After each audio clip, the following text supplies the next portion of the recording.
É isso aí, muito boa tarde. Mais uma vez, agradecidos ao Senhor pela grande oportunidade de estar mais uma vez aqui, se maravilhando das coisas que, na verdade, nós temos um interesse, né?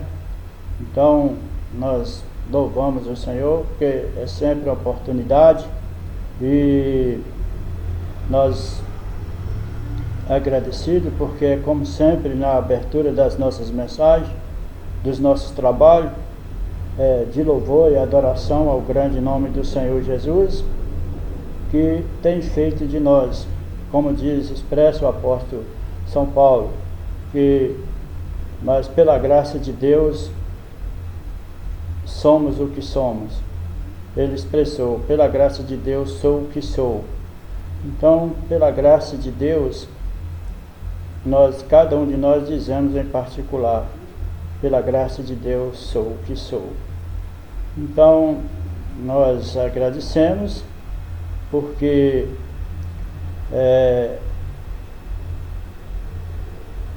sempre a palavra, né, que na verdade nos impulsiona, que nós sabemos que o Senhor Jesus Cristo, ele vindo ao mundo, ele na verdade ele não veio com essa finalidade de multiplicar os pães, alimentar os pobres e abençoar a nossa vida com trabalho, porque essas bênçãos já estão na terra. O Senhor Jesus, ele veio conceder ao homem vida a nós. Um mundo que na verdade jazia na escuridão, nas trevas, um homem caído, sem esperança de vida. Eu mesmo digo em particular, eu mesmo desde criança, eu já sentia a necessidade de, na verdade, estar na presença desse Deus. Porque eu observava desde criança, como os adultos já diziam. Eles diziam, como diz até os dias de hoje, né? A gente, na verdade, não vale nada. Então a gente deita hoje vivo, amanhã amanhece morto. Então eu mesmo já pensava comigo mesmo. Falei, então a gente não vale nada não. Isso quando criança, né? Então a gente não vale nada não, porque você deita hoje sem esperança, se amanhã você vai acordar. Então eu já pensava comigo. Então toda a minha vida eu sempre procurei onde Jesus estava. Porque onde Jesus está, a vida, a esperança. Então Deus veio trazer para nós luz ao mundo que estava cego, caminhando na escuridão, e o nosso destino era precipitar num mundo perdido, né? Então ele veio nos dar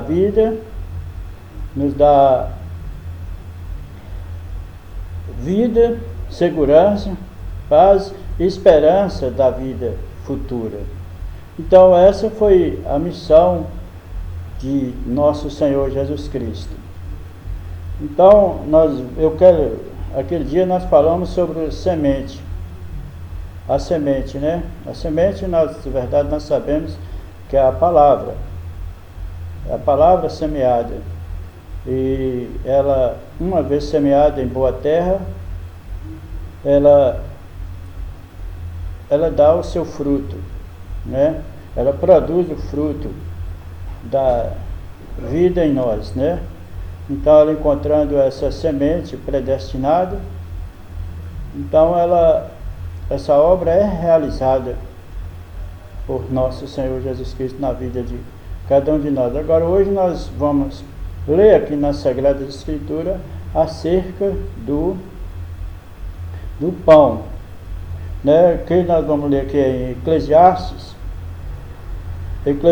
capítulo 11, o versículo 1. Então, Eclesiastes 11. Lança o teu pão sobre as águas, porque depois de muitos dias acharás. Reparte com 7 e ainda com 8, porque não sabeis que mal haverá sobre a terra.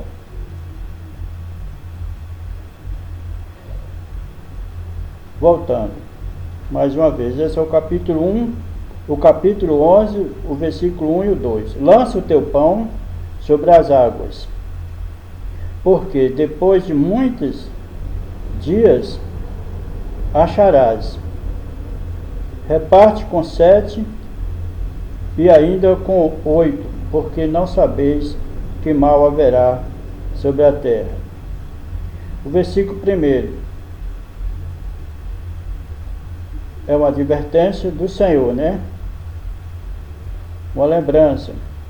Lança o teu pão sobre as águas, porque depois de muitos dias acharás. Então você semeou, então você achará esse pão. Agora nós vamos para aqui. É o capítulo de São João 6, versículo 22. Evangelho segundo São João, capítulo 6, versículo 22. No dia seguinte, a multidão que estava da outra banda do mar, vendo que não havia ali mais do que um barquinho, e Jesus não entrara com os seus discípulos naquele barquinho, mas que os seus discípulos tinham ido sós. Contudo, outros barquinhos tinham chegado de Tiberíades, perto do lugar onde comeram o pão, havendo o Senhor dado graças. Vendo, pois, a multidão, que Jesus não estava ali, nem os seus discípulos, entraram eles também nos barcos e foram a Cafarnaum, em busca de Jesus. E achando na outra banda do mar, disseram-lhes: Rabi, disseram,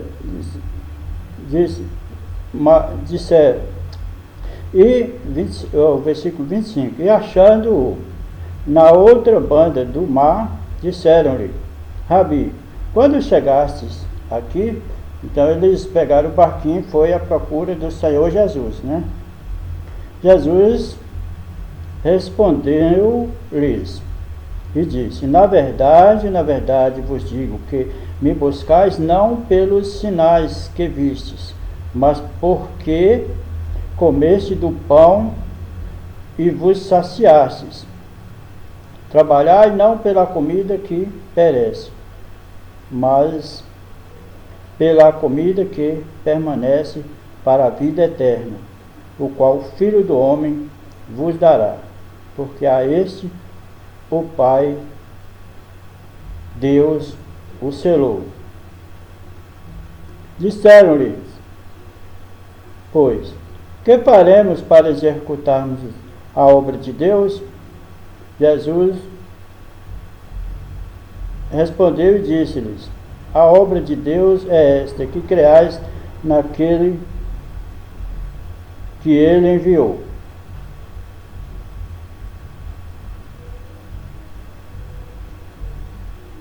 O versículo 35.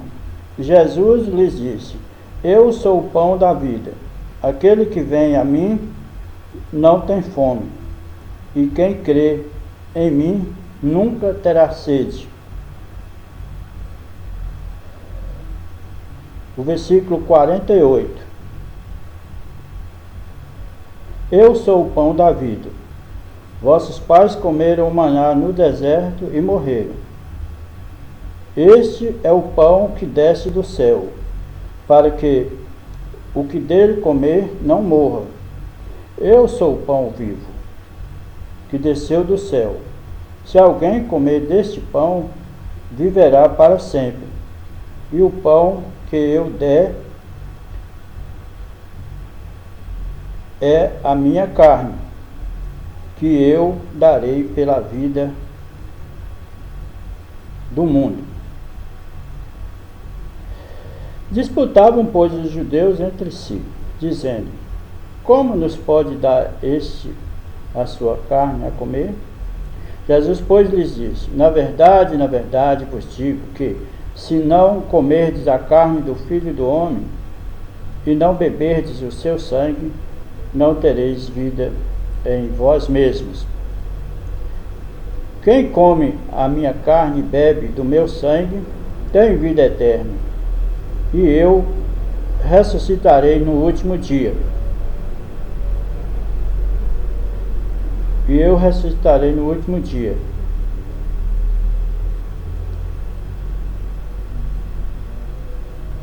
Porque a minha carne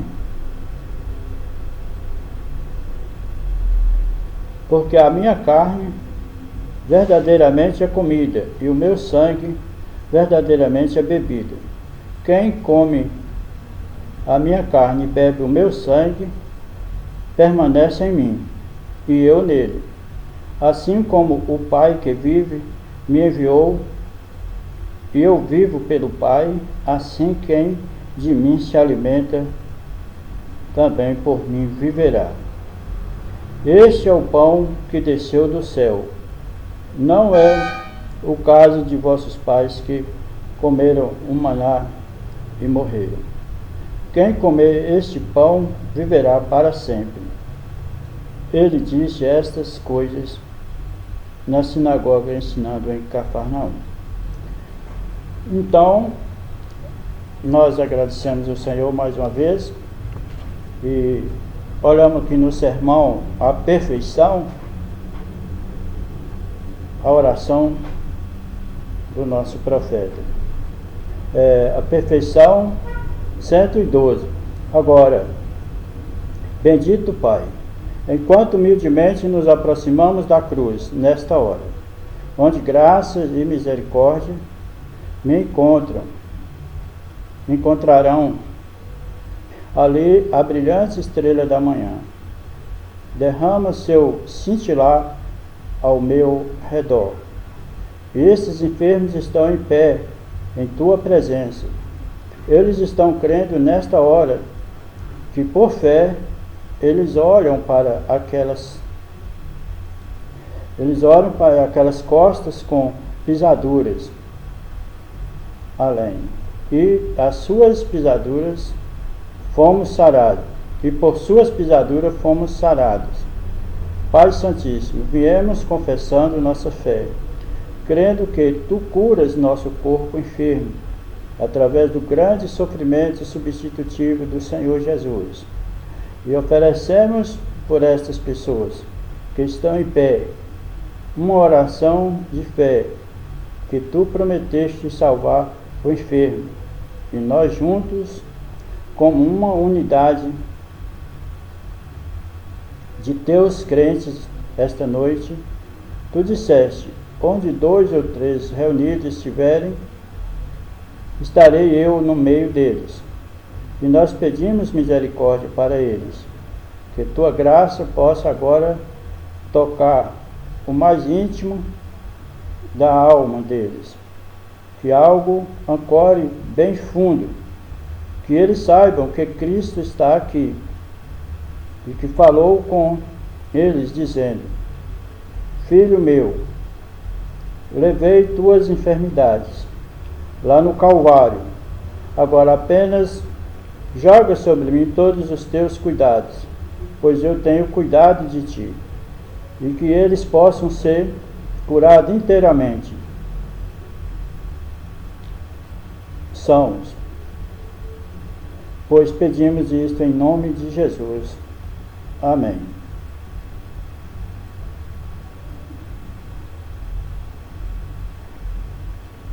E enquanto eles se sentam agora alguém perto deles, coloquem as mãos sobre eles. Alguém que estava orando por eles, a Bíblia diz, imporão as mãos sobre os enfermos e ficarão curados. O Senhor os abençoe. Então, foi uma oração do nosso profeta na mensagem à perfeição, do versículo 112 ao 113, é um parágrafo, né? Então, mais uma vez agradecido ao Senhor nessa tarde maravilhosa, porque é como já falamos, né? O Senhor, Ele não veio, na verdade, para abençoar para multiplicar os pães, alimentar 5.000 pessoas, mas Ele mesmo diz que Ele é o pão vivo que desceu do céu para alimentar as nossas almas. Quem de mim se alimenta, por mim viverá. Então, esse pão que nós adquirimos com os nossos trabalhos naturais, na verdade, se nós angariamos, nós pomos o pé no caminho a trabalhar, a construir uma casa, criar nossa família e, na verdade, assim por diante. Então, mas isso nós sabemos que isso é a vida natural, a vida simplesmente que alimenta a carne. Mas, como o Senhor, Ele sempre quis o nosso bem, ao nosso favor, Ele, na verdade, Ele entrou nessa grande decisão de salvar pecadores, como eu, como cada um de nós que necessita, que crê na vida pós-túmulo. Então, essa vida, ela está no Filho de Deus. Como nós lemos aqui no livro de São João, do capítulo 6, e vimos o que o Senhor Jesus veio trazer, como foi o caso da mulher samaritana no poço, né? Então, nós agradecemos ao Senhor, porque os versículos todos que nós lemos aqui foram, na verdade, de sempre despertar os nossos interesses pela vida, que é o que o Senhor Jesus fala no capítulo 6 de São João, versículo 28. Trabalhai não pela comida que perece, mas sim pela que subsiste para a vida eterna, que foi quando o Senhor Jesus ausentou com seus discípulos daquela multidão, e eles tomaram o barquinho e foi à procura dele. Agora ele pegou e advertiu: vós vieste à minha procura, não foi pelo o interesse pela vida, mas sim pelo ele alimentar as 5.000 pessoas.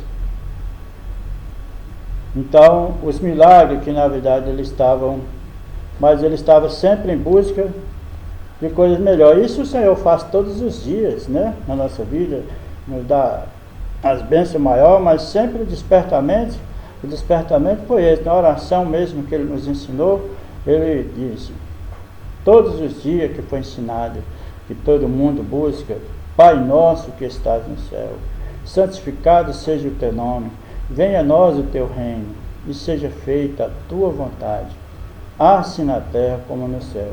O pão nosso de cada dia dai-nos hoje. Perdoa-nos as nossas dívidas, assim como nós perdoamos aos nossos devedores. Então, venha a nós ao teu reino, e seja feita a tua vontade. Então, a vontade do Senhor é que nós nos alimentemos, em primeiro lugar, buscamos algo maior. Mas é o que a gente vê, as pessoas, na verdade, eles trocam o maior pelo menor, né? Qual é que tem a condição de, na verdade, puxar o carro de boi? É o boi, é o carro de boi que puxa o boi? que puxa os boi, ou é o boi que puxa os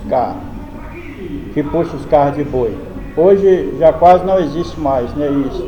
Mas hoje eles têm aquele caminhão, carreta, trucado, né, que ele tem a força, tem um cavalinho que chama aquilo ali, que puxa aquela carreta toda sem aquele cavalo de força, ele, na verdade, ele fica ali parado, ele não anda, né?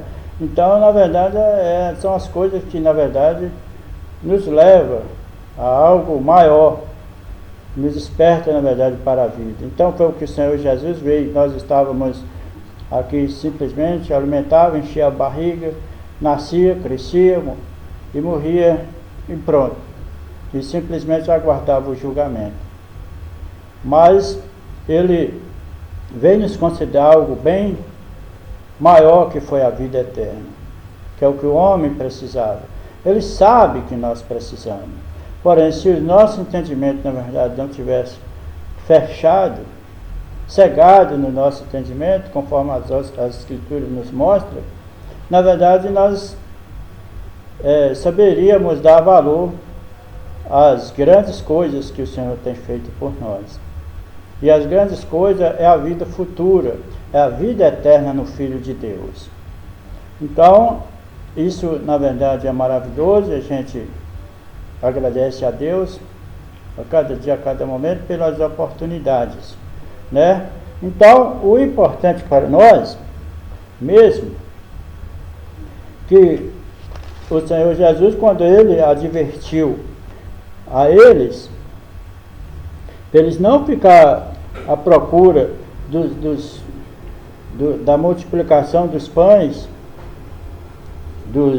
da multidão que alimentava, mas ele falou, ele disse aqui no versículo 28, 6, 28 de São João, ele despertou, ele advertiu a eles, disseram-lhes, pois, que faremos para executarmos as obras de Deus?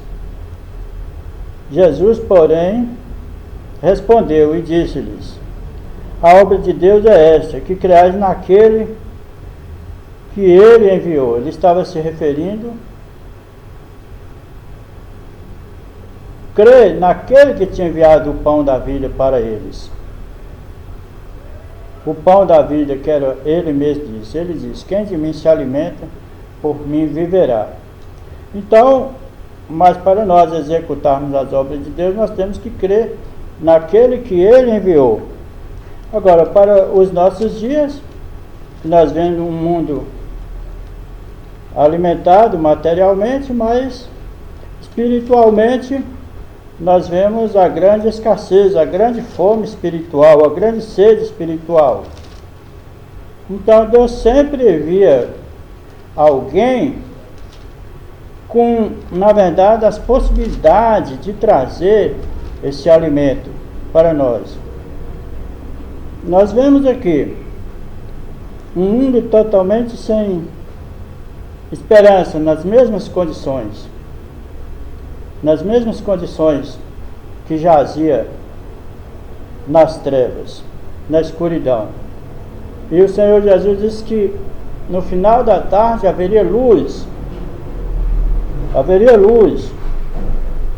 ao mundo que na verdade estaria cego, né? Cego na verdade espiritualmente. E então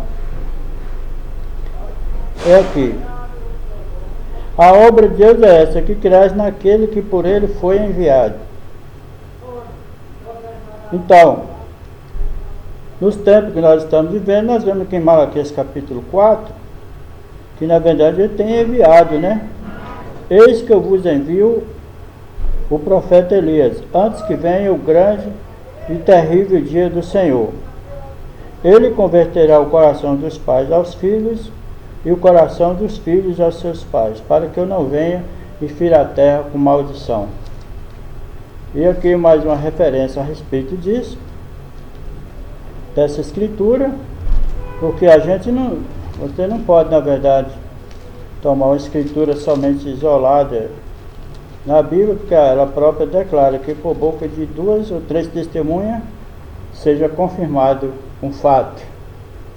Então, essa operação ela funciona diante das leis dos homens, mas ela funciona também diante de Deus. Então nós temos que ter 2 ou 3 escrituras para poder confirmar essa escritura. Então essa confirmação dessa escritura de Malaquias capítulo 4, versículos 5 e 6, ela vem aqui em Mateus 17, 11, versículo 10 e 11. E os seus discípulos o interrogaram. Os discípulos do Senhor Jesus o interrogaram, dizendo: por que dizem então os escribas que é necessário que Elias venha primeiro? E Jesus respondendo disse-lhes: em verdade, Elias virá primeiro e restaurará todas as coisas. Então, é a palavra do Senhor, que ele prometeu que antes da sua segunda vinda, ele, na verdade, nos enviaria esse profeta mensageiro. Que a igreja ela foi tirada durante as 7 eras da igreja. Então, ela está em Apocalipse, capítulo 6, vamos dizer se é isso mesmo. Apocalipse.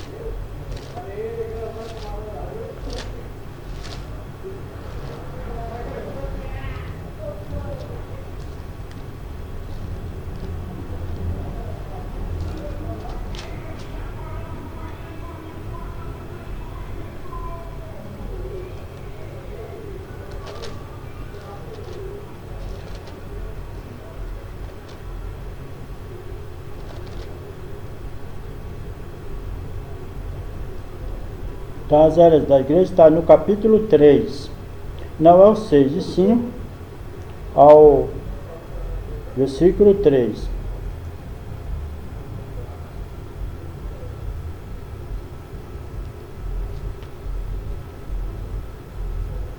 Versículo 2, capítulo 2.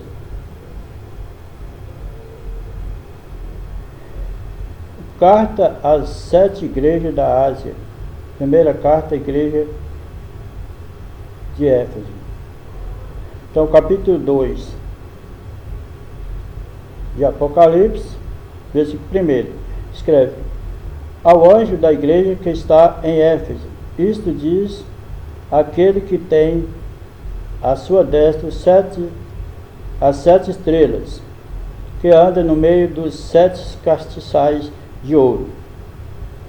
Eu sei as suas obras, e o seu trabalho, e a tua paciência, e que não podes sofrer os maus, e puseste à prova os que dizem ser apóstolos e não são, e tu achastes mentirosos, e sofrestes, e tens paciência, e trabalhaste pelo meu nome, e não te cansaste. Tenho, porém, contra ti que deixaste a tua primeira caridade, que é amor, né? Lembra-te, pois, de onde caíste, e arrepende-te, e pratica as primeiras obras. Quando não, brevemente a ti virei, e tirarei do seu lugar o seu castiçal, se não te arrependeste. Então essa foi, na verdade, a primeira carta do primeiro mensageiro, que foi o apóstolo São Paulo. Então, mas nós não vamos ler, ela vai até as 7 eras da igreja, aí vem a era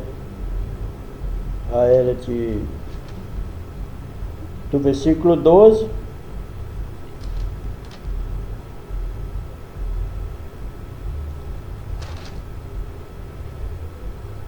no versículo 8 nós encontramos a era de Esmirna. No versículo 3, a era de Sardes.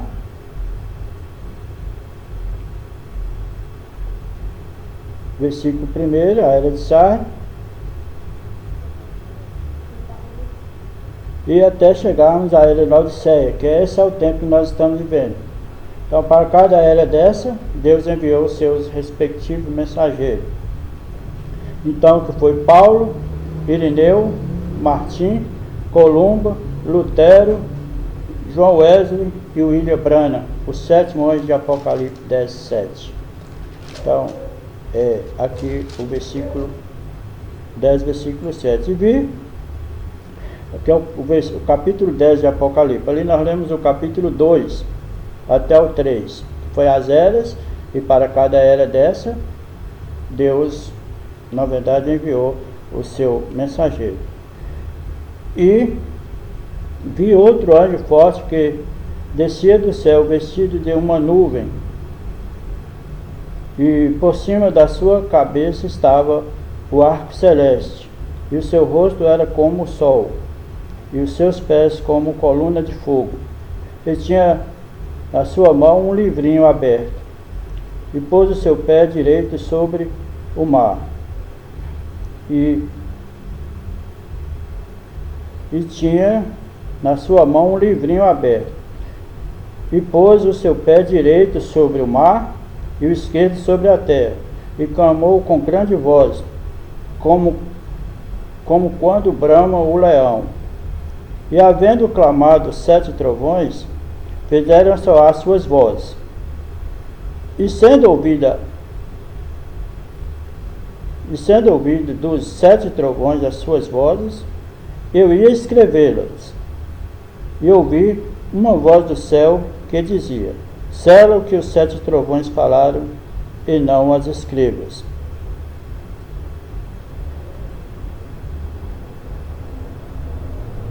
E o anjo que vi, o versículo 5, e o anjo que vi está sobre o mar e sobre a terra, levantou a sua mão ao céu, e jurou por aquele que vive para todo sempre, o qual criou o céu e o que nele há, e a terra e o que nela há, e o mar e o que nele há, que não haveria demora.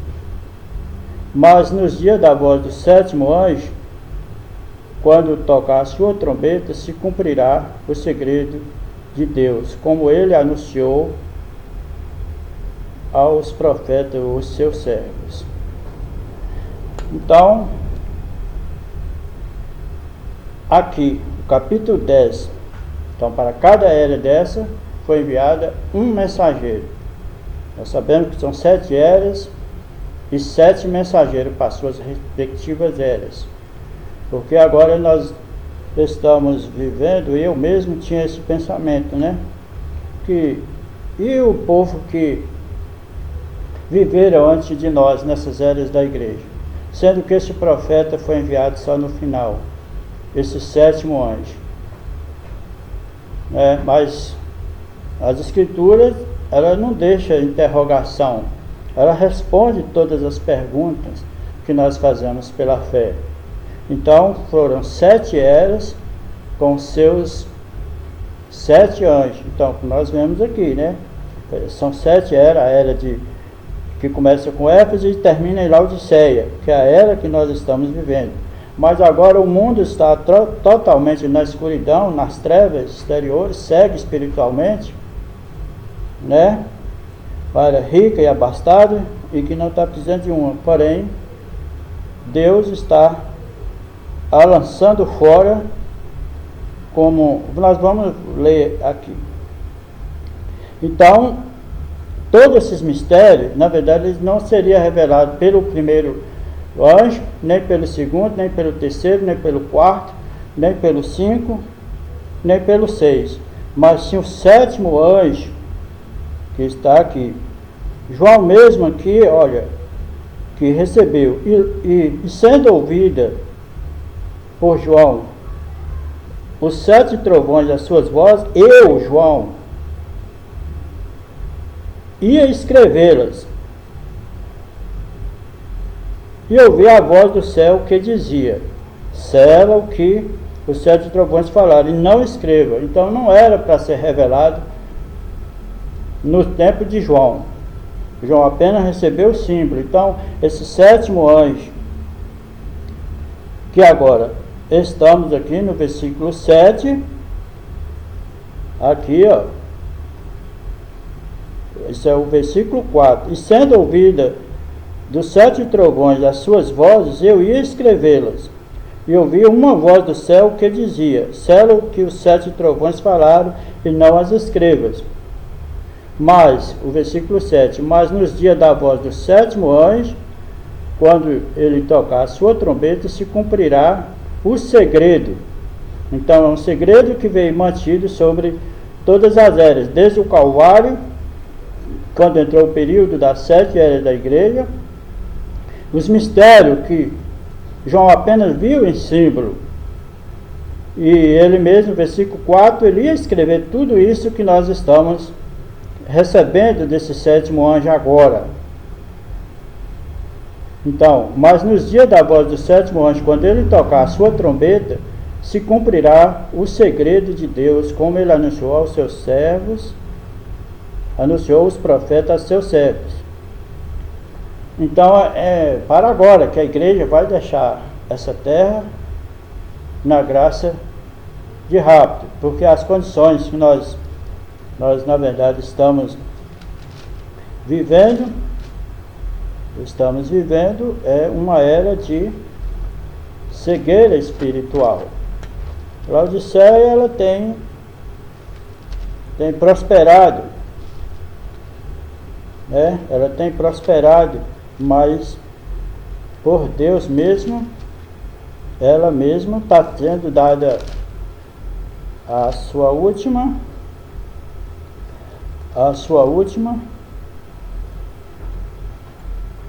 foi dada a ela a sua última oportunidade, mas ela rejeitou, né? Capítulo 3 de Apocalipse.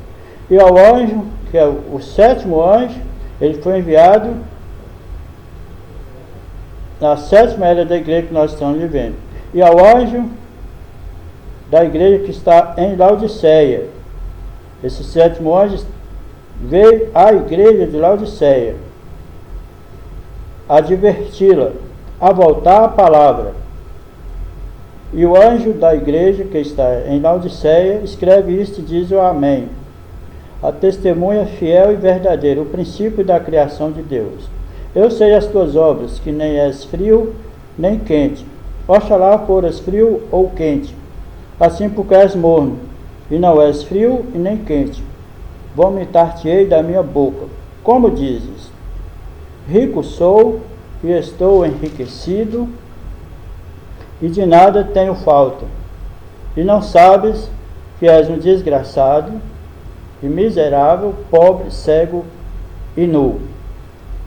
Aconselho-te que de mim compres ouro provado no fogo, para que te enriqueças, e vestidos brancos, para que te vistas, e não apareça a vergonha da tua nudez.